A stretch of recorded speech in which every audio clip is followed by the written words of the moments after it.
day everyone. Today I would be discussing section 7 of a specific relief act, as earlier we have discussed section 5 and section 6. All the essential ingredients I would be dealing in this video, and I have analyzed the previous year question papers, so accordingly the video will be on those line only. So section 7, let's read the bare language. Recovery of specific movable property. A person entitled to the possession of a specific movable property may recover it in the manner provided under Code of Civil Procedure. So the heading itself is saying recovery of specific movable property. So the property should be identifiable. It can't be like कि कोई भी property मेरे को दे दो. For that particular property the suit should have been filed. और a person entitled to the possession of a specific movable property, वो person entitled होना चाहिए. अब एंटाइटलमेंट में उसके पास टाइटल होना चाहिए, चाहे वो पोजेसरी टाइटल हो या ओनरशिप टाइटल हो. It's not necessary that he should have ownership title only. अगर उसके पास पोजेशन है, ओनर कोई और है और उसको लॉफुली वो पोजेशन मिली हुई है और उस पोजेशन को कंटिन्यू करने का टाइम एक्सपायर नहीं हुआ है, तो इवन इफ़ ओनर के अगेंस्ट भी वो सूट फाइल कर सकता है for for recovery of that particular movable property.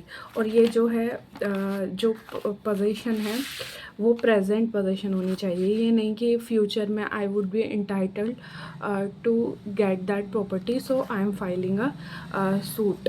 और जो पोजेसरी राइट है वो स्पेशल भी हो सकता है या फिर टेम्परेरी भी हो सकता है. इट्स नॉट नेसेसरी कि हमेशा के लिए जो पर्सन क्लेम कर रहा है वो हमेशा के लिए उसके लिए एंटाइटल्ड हो. नो, दैट पर्टिकुलर टाइम पे जिस वक्त वो सूट फाइल कर रहा है उस वक्त वो एंटाइटल्ड होना चाहिए. और ये जो है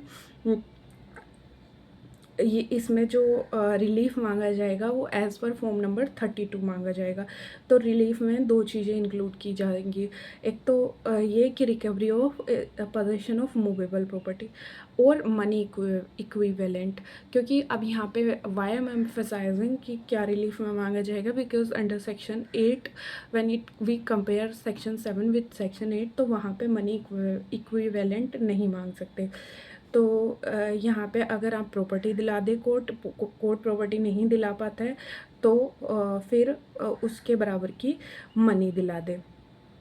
और जो इसकी डिक्री होगी अंडर ऑर्डर 20 रूल 10, वो डिक्री भी मनी इक्विवेलेंट को इंक्लूड करेगी. तो और जो एग्जीक्यूशन होगा वो ऑर्डर 21 रूल 31 में होगा. उसमें सीजर या डिलीवरी ऑफ प्रॉपर्टी या फिर सिविल इम्प्रिजनमेंट और अटैचमेंट ऑफ प्रॉपर्टी और both can be ordered by the court.